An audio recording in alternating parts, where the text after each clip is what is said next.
चलो बच्चों, once again आप लोगों का स्वागत है। आ जाओ। अभी थोड़ी देर पहले आपने जो क्लास किया बिजनेस सर्विसेज का, आई होप आपको वो समझ में आया होगा बहुत अच्छे से, है ना। ये हमारा है क्लास 2। ये भी आपको समझ में आएगा बहुत अच्छे से। ऐसे मैं आप लोगों से दिल से आशा करता हूँ, है ना। चलिए, ऐसे मैं आप लोगों से दिल से आशा करता हूँ बेटा। चलिए चलिए बेटा, चलिए बेटा, विदाउट वेस्टिंग अ टाइम हम हमारे क्लास को करते हैं चालू, है ना। इसके पहले का क्लास थोड़ा सा बड़ा हो गया क्या? कोई दिक्कत नहीं है, कोई दिक्कत नहीं, ये छोटा हो जाएगा। वो बड़ा हो गया, ये छोटा हो जाएगा, वो बड़ा हो गया, ये छोटा हो जाएगा। चलो, हम करते हैं इमर्जिंग मोड्स ऑफ बिजनेस। कितने टाइप के बिजनेस है? अब basically emerging modes of business में हम यहाँ पे ई बिजनेस की बात कर रहे हैं बेटा।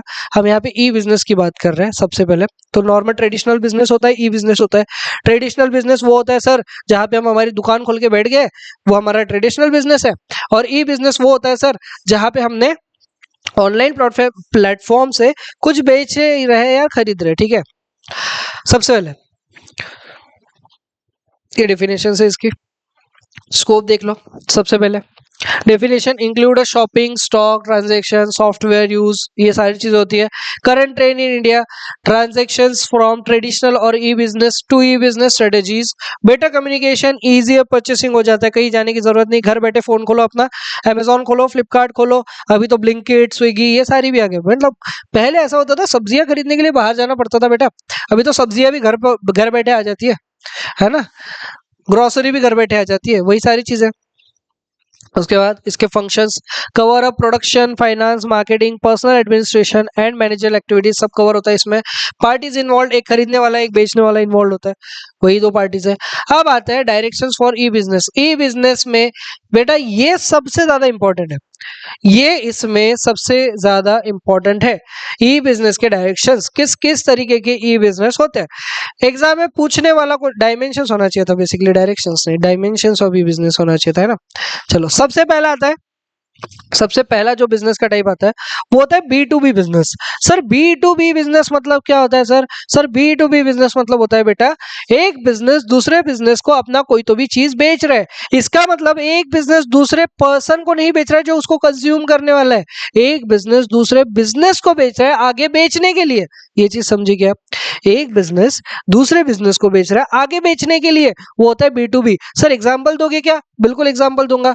एक बिजनेस दूसरे बिजनेस को बेच रहा है, इसका बेस्ट एग्जांपल है कि कोई होलसेलर है, ठीक है, होलसेलर कोई चीज रिटेलर को बेच रहा है, यानी कि होलसेलर से रिटेलर खरीद रहा है। यानी कि अब सपोज करो मैं डीमार्ट में गया, डीमार्ट में सस्ते प्राइस में चीजें मिलती है, मैं क्या करूंगा, डीमार्ट से खरीदूंगा, डीमार्ट से खरीद के आगे बेचूंगा।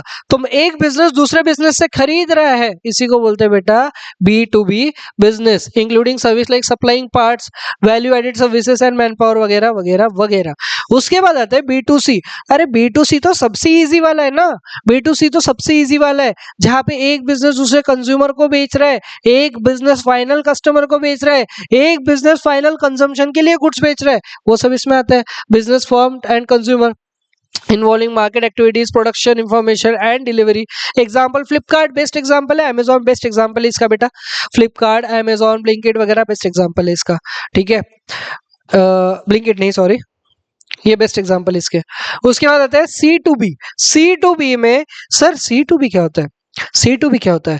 बेसिकली सी टू बी वो ट्रांजेक्शन्स है जहां पे कंज्यूमर खुद से आगे जाके बिजनेसेस को अप्रोच कर रहा है कि मुझे ये सर्विस दो या मुझे बेसिकली ये चीज चाहिए। जहां पे naukri.com पे जाओगे, आप बिजनेसेस को ऑफर करते हो सर्विस, मतलब एक कंज्यूमर अपनी सर्विस आगे ऑफर कर रहा है, लाइक फ्रीलांस सर्विस ऑफर करना, ये सी टू बी में आ गया। बिजनेसेस को अपनी सर्विसेज ऑफर करना कि मैं ये चीज कर सकता हूं, मतलब मैं तो तुम्हारा कस्टमर हूं, ठीक है, बट मैं ये चीज तुम्हें दे सकता हूँ, इसको बोलते हैं लाइक टैक्सी सर्विस को ऑफर करना। लाइक आप खुद से किसी बिजनेस को बुला रहे हो अपने पास, एक कस्टमर टैक्सी ऑर्डर करता है, या एक कस्टमर पेस्ट कंट्रोल के टीम को ऑर्डर करता है, अभी तो वो भी हो गया फूड डिलीवरी, स्टेप डिलीवरी, तो ये सारी चीजें आ जाएगी भाई, ये ब्लिंकिट वगैरह आ जाएगा इसमें। उसके बाद आता है C to C. Sir C to C, एक कस्टमर दूसरे कस्टमर को सर्विस दे रहा है, देता है। कोई सपोज मेरा फोन हो गया, अब फोन है, मेरा आईपैड है, या जो भी मेरा लैपटॉप है, या सपोज करो ये डिजिटल स्क्रीन है, हम थक गए डिजिटल स्क्रीन से, अब क्या करेंगे, हम ये डिजिटल स्क्रीन को डालेंगे OLX पे। मैं एक कस्टमर था क्या, क्या मैं इस चीज को यूज कर रहा था क्या, हाँ सर आप इस चीज को यूज कर रहे थे, मैं एक कस्टमर भी था। तो अब क्या करेंगे, ये डिजिटल बोर्ड को OLX पे डालेंगे, मैं एक कस्टमर हूँ, मैं दूसरे कस्टमर को ढूंढ के उसको ये चीज बेच रहा हूँ, तो इसको क्या बोलेंगे सर, इसको बोलेंगे C2C, यानी कि एक कस्टमर से दूसरे कस्टमर तक कोई चीज देना, वो आएगा C2C में। देन आता है B2A, B2A मतलब बिजनेस टू एडमिनिस्ट्रेशन।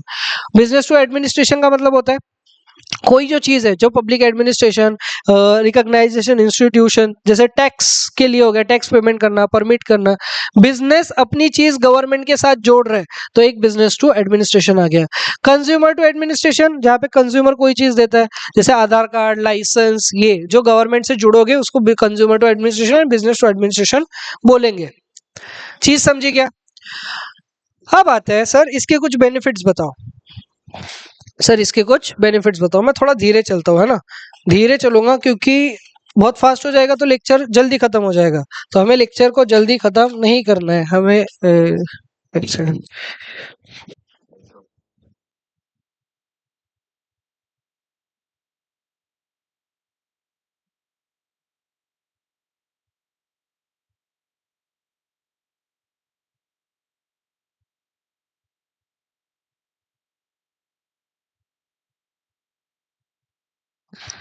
ध्यान दो, ध्यान दो बेटा। हाँ, इतनी चीज समझ में आई क्या, आगे बढ़ते हैं। अभी कुछ इसके बेनिफिट्स है, अभी कुछ इसके बेनिफिट्स है, वो ध्यान दो।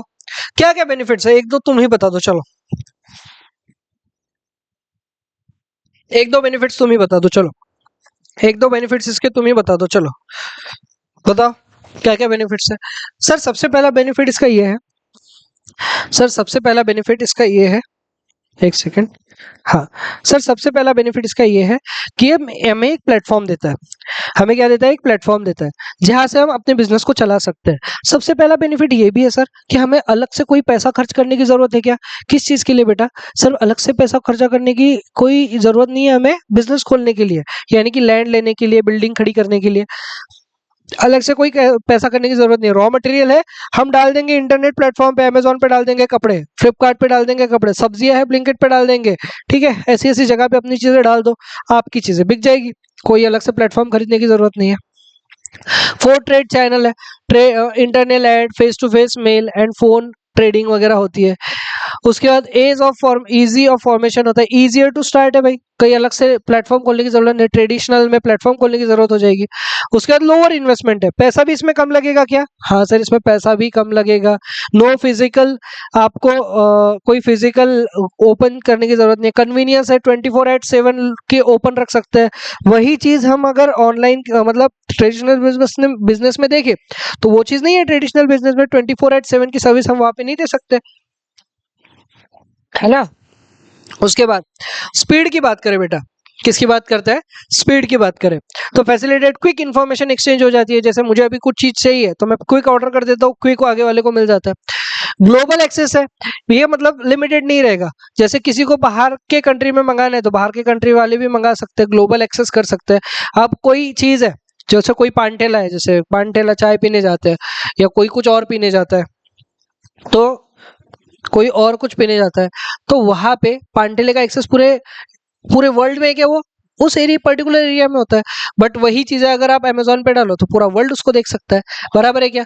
आगे बढ़ते हैं, उसके बाद पेपरलेस वर्क है, कोई नहीं करना है, ऑनलाइन है सारी चीजें, गवर्नमेंट सपोर्ट मिलता है, इजी पेमेंट मिल जाता है, अभी ऑर्डर करो आगे वाले को पेमेंट मिल जाएगा। लिमिटेशंस है क्या कुछ ही बिजनेस के, यस सर लिमिटेशंस भी है।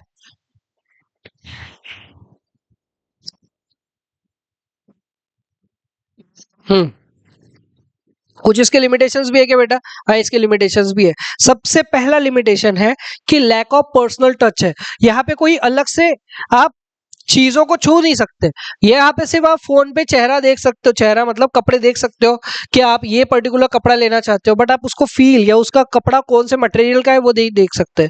डिलीवरी टाइम में डिले हो सकता है, कई बार मेरे साथ भी हुआ है, जैसे अमेजोन का प्रोडक्ट आज आ रहा है, आज डिले होके वो एक दो हफ्ते और लेट आता है, कई कई बार तो रिटर्न चला जाता है, सिक्योरिटी इशू भी है, अपनी इंफॉर्मेशन कहीं जाके लीक तो ना हो जाए, ये भी होता है। उसके बाद high risk, no direct contact increase, fraud बहुत होते हैं बेटा। कई बार देखो आप फोन ऑर्डर करो, फोन की जगह ईंट आ जाती है, पत्थर आ जाते हैं, ये होता है। चलो अभी तो कम हो गया, पहले ये बहुत होता था। अब उसके बाद ऑनलाइन ट्रांजेक्शन है, conduct via the internet requiring the stable एक कनेक्शन चाहिए, इन्वॉल्व बाइंग एंड सेलिंग वगैरह सारी चीजें। उसके बाद आता है प्रोसीजर। सबसे पहले रजिस्ट्रेशन। एक ऑनलाइन शॉप अगर आप करना चाहते हो तो उसका रजिस्ट्रेशन बेटा बहुत ज्यादा जरूरी है। अगर आप एक शॉप ऑनलाइन लेके जाना चाहते हो तो उसका रजिस्ट्रेशन करना बहुत ज्यादा जरूरी है। Consumer fill out a form providing personal details, store details वगैरह बता दो, अकाउंट एंड शॉपिंग कार्ट में अपनी चीजें डाल दो एंड अपना एक शॉप ओपन कर लो बेटा। उसके बाद आता है प्लेसिंग एन ऑर्डर। अब क्या करेंगे, लोग ऑर्डर प्लेस करेंगे, एक बार ऑर्डर प्लेस हो गया देन वो पेमेंट करेंगे, पेमेंट हो गया। अब पेमेंट कैसे भी कर सकते हो, अब ऑप्शन होता है ना cash on delivery, UPI, bank transfer, और कैसे भी पेमेंट हो गया एंड हो गया, यहाँ पे स्टेप खत्म। तीन ही स्टेप है, क्या है, सबसे पहले रजिस्ट्रेशन करो, लोग ऑर्डर प्लेस करेंगे, पेमेंट करेंगे एंड डिलीवरी हो जाएगी बेटा। अब इसका लास्ट टॉपिक है, कितना ये पूरा चैप्टर तुम्हारा 12-15 मिनट में पूरा चैप्टर रिवाइज हो जाता है बेटा। ये चैप्टर ज्यादा बड़ा नहीं है, इमर्जिंग मोड्स वाला ज्यादा बड़ा नहीं है, बिजनेस सर्विसेज वाला बहुत बड़ा था, ठीक है, उसके लिए 1 घंटा लगा है पूरा।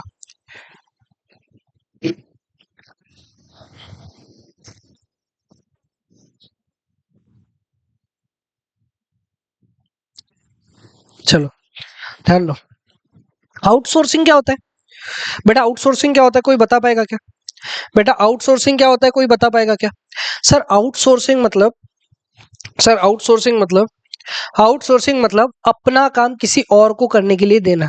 सर आउटसोर्सिंग मतलब क्या होता है, अपना काम किसी और को करने के लिए देना। इसका मतलब सर अपना काम किसी और को करने के लिए देना मतलब, सर अपना काम किसी और को करने के लिए देना मतलब, सपोज करो मेरा बड़ा सा एक कंपनी है मेरी, ठीक है, अब उस कंपनी में मैं प्रोडक्शन चाहूँ तो करूँ, ना चाहूँ तो ना करूँ, सिर्फ मैं वहां पे गुड्स ला के बाहर रिटेलर्स को बेचूं, ऐसा करूं तो भी चलेगा क्या? हाँ सर वो भी चलेगा।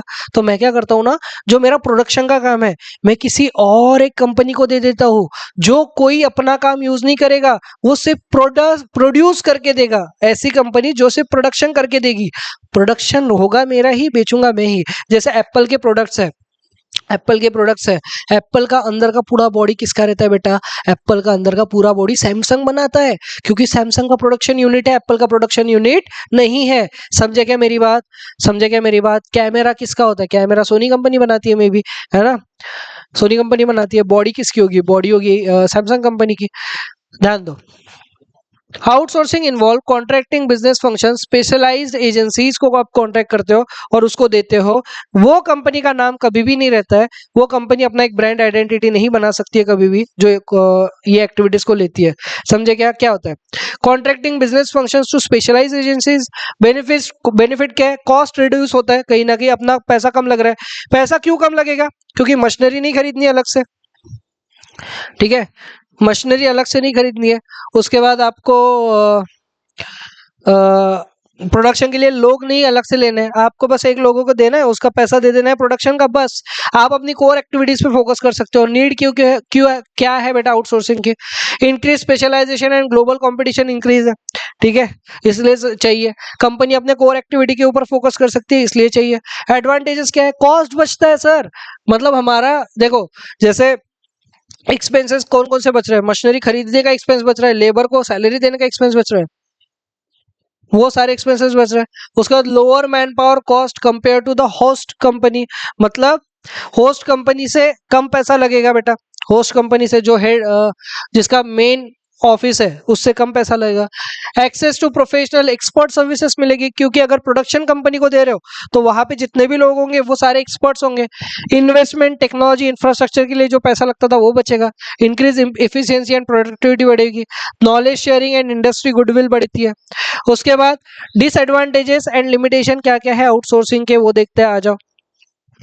सबसे पहले लैक ऑफ कस्टमर सपोर्ट, मतलब कस्टमर के ऊपर फोकस नहीं कर पाओगे ज्यादा सा, मतलब lack of customer focus due to multiple clients, customer के ऊपर फोकस कम हो जाता है। सिक्योरिटी एंड कॉन्फिडेंशियलिटी है बेटा, मतलब जो भी आपकी इंफॉर्मेशन है, जो भी आपका प्रोडक्ट यूनिक होगा, आपकी प्रोडक्ट की जो जानकारी है वो लोगों में फैलने के चांसेस ज्यादा है। है ना, लोगों में फैलने के चांसेस ज्यादा है। पोटेंशियल एंड अनसेटिस्फैक्टरी सर्विसेज भी मिल सकती है, मतलब आप उनके प्रोडक्ट से खुश ना भी हो सकते हो कई बार। उसके बाद ethical concern about the job discipline, मतलब जो जॉब डिसिप्लिन होता है, जो भी लेबर्स काम करने वाले, हम उनके ऊपर नजर नहीं रख पाएंगे क्योंकि दूसरी कंपनी कर रही है। Other issues, contract misunderstanding, communication gaps and poor quality, delayed services वगैरह, वो सारी चीजें। अब हम आते हैं टाइप ऑफ आउटसोर्सिंग में। तुम लोगों को दिख रहा है क्या ये? चलो, मतलब हल्का सा ये है। चलो बेटा, टाइप ऑफ आउटसोर्सिंग में आता है, सबसे पहला टाइप आता है business process outsourcing. Business process outsourcing मतलब सर, बिजनेस प्रोसेस आउटसोर्सिंग मतलब बेटा, जहां पे तुम फ्रंट का एंड बैक का, मतलब बिजनेस की कोई एक प्रोसेस को आप आउटसोर्स कर रहे हो। लाइक आपने टेलीकॉलिंग की प्रोसेस को आउटसोर्स कर दिया, आपने प्रिंटिंग की प्रोसेस को आउटसोर्स कर दिया, आप किसी एक पर्टिकुलर प्रोसेस को आउटसोर्स कर रहे हो। Specific business process to third party services provide money increasing relation to KPO. KPO is the subset of BPO, focusing on the knowledge base. यहाँ वहां पे आप नॉलेज बेस्ड चीजों को, जैसे अकाउंटिंग की चीजों को आपने कर दिया जिसमें नॉलेज लगेगा, ठीक है, यहाँ पे आप front office work, back office work को आप दे सकते हो। ऑफशोर टाइप ऑफ बीपीओ, सबसे पहला आता है offshore, contracted outside the companies country. उसके बाद ऑन शोर मतलब contracted with in the country, हमारे कंट्रीज के। उसके बाद आता है नियर शोरिंग, नियर शोरिंग मतलब कॉन्ट्रैक्टेड टू नेबरहुड कंट्रीज। उसके बाद आता है example, customer care centre for bank and service provider. देखो ऐसा भी होता है, बैंक सर्विस प्रोवाइडर आपने आउटसोर्स कर दिया, आपने काउंसलिंग की सर्विसेज आउटसोर्स होती है अगर मैं कोचिंग क्लास की बात करूं, और उसके बाद टेलीकॉलिंग की सर्विसेज होती है, प्रिंटिंग की होती है, मतलब जो कंटेंट राइटर होते हैं कंटेंट की सर्विसेज होती है, ये सारी चीजें आउटसोर्स होती है। एडवांटेज क्या है? प्रोडक्टिव इंप्रूवमेंट होता है। उसके बाद ऑप्टिमम यूटिलाइजेशन ऑफ रिसोर्सेज होता है बेटा, पैसा बचता है कहीं ना कहीं, सिग्निफिकेंट सेविंग होती है, इंक्रीज प्रोडक्टिविटी एंड रिन्यू। उसके बाद improve human resources, access to and skilled man power and lower rate. उसके बाद आता है डिसएडवांटेज, क्या क्या है? कम्युनिकेशन प्रॉब्लम कहीं ना कहीं आ सकता है। देखो आउटसोर्स किया है तो कम्युनिकेशन प्रॉब्लम आ सकता है, डिफरेंट टाइम जोन हो सकता है, challenges in scheduling and communication. उसके बाद लॉस ऑफ कंट्रोल, आपका तो हाथ से कंट्रोल गया ही गया, बराबर, आपके प्रोडक्ट का आपके हाथ से तो कंट्रोल गया ही है, अब दूसरे संभालेंगे आपके प्रोडक्ट को। उसके बाद आते हैं बेटा knowledge process outsourcing. Knowledge process outsourcing मतलब कोई तो भी ऐसी प्रोसेस जहां पे नॉलेज की जरूरत है, लाइक सीए की सर्विसेज, सीएस की सर्विसेज, सीएमए की सर्विसेज आपने बाहर दे दी, वो सारी प्रोसेस जिसके लिए टेक्निकल चीज चाहिए, जैसे टेक्निकल चीज आपने बाहर दे दी, स्किल्ड चीजें बाहर दे दी, other external organisation to group. Meaning involve outsourcing knowledge information related work often offshore location to reduce cost. Advantages क्या है? कॉस्ट रिडक्शन होता है क्या? होता है sir. Access to skilled employ from KPO provides. उसके बाद हाई एंड सर्विसेज मिलती है। उसके बाद एचआरएम मतलब human resource management and time management हो जाता है। डिसएडवांटेज है सिक्योरिटी, सबसे पहले तो अनसर्टनटी है, सर्टन सर्विस हमें एक साथ नहीं मिल सकती। उसके बाद टाइम कंज्यूमिंग बहुत है क्योंकि स्किल्ड चीजें होती है, कम्युनिकेशन इशू भी आ सकते हैं। उसके बाद लीगल प्रोसेस आउटसोर्सिंग बेटा, लीगल प्रोसेस आउटसोर्सिंग मतलब जो भी लॉ से रिलेटेड चीजें होगी, ये जनरली कंपनी सेक्रेटरीज को दिया जाता है, या तो लॉयर्स को या तो एडवोकेट्स को दिया जाता है, ठीक है। लॉ फर्म्स हो गया, corporation. Outsource legal work provide reduce cost often country like India. उसके बाद इसके कुछ एडवांटेजेस, सिग्निफिकेंट कॉस्ट सेविंग होती है, access to high level talent को आप एक्सेस करते हो, मतलब नीश एक्सपर्टीज जिसके अंदर एक्सपर्टीज ज्यादा है। उसके बाद flexible staffing to manage workload, client manage करना, वो आउटसोर्सिंग की एजेंसीज मैनेज करती है। डिसएडवांटेज है क्या है sir? Authenticity issue with the important documents, authenticity रहती है, इंपॉर्टेंट डॉक्यूमेंट्स जो होते लीक होने के चांसेस है। Potential lack of in depth knowledge, हो सकता है कि आगे वाले को उतना नॉलेज ना हो। उसके बाद कल्चरल एंड लैंग्वेजेस बैरियर आ सकता है, कई बार आ सकता है सर। उसके बाद जियोग्राफिकल, मतलब वो जो एजेंसीज है उन लोगों को हिंदी इंग्लिश तो समझती है, मराठी नहीं समझती, तो वो दिक्कत आ सकती है। जियोग्राफिकल चैलेंजेस आ सकते हैं, अगर कोई बाहर का पर्सन आ गया, हमें उनका काम ही नहीं समझ रहे या हमें उनका प्रॉब्लम ही नहीं समझ रहे तो तुम क्या सोल्यूशन दोगे, है ना। और यहाँ पे बेटा ये चैप्टर होता है समाप्त, यहाँ पे भी ये चैप्टर होता है समाप्त। तो मैराथन में बेटा जितनी चीजें हमारी रह गई थी अभी हमने उसको फुलफिल तुम्हारा कर दिया है, अभी हमने उसको तुम्हारा फुलफिल कर दिया है। आई होप आपको ये भी लेक्चर अच्छा लगा होगा। कोई भी डाउट होता है तो प्लीज आप कमेंट बॉक्स में डालिएगा। एंड अगर वीडियो अच्छा लगता है तो प्लीज लाइक करके अपने दोस्तों के साथ शेयर करिएगा। Thank you so much. मिलते हैं नेक्स्ट क्लास में इसी जोश और इसी जुनून के साथ। तब तक के लिए tata bye bye and take care. मिलते हैं जरूर नेक्स्ट मैराथन में, तो मिलने ही वाले हैं वैसे, एसपी का जो मैराथन होगा उसमें मिलेंगे। तब तक के लिए tata bye bye, thank you so much.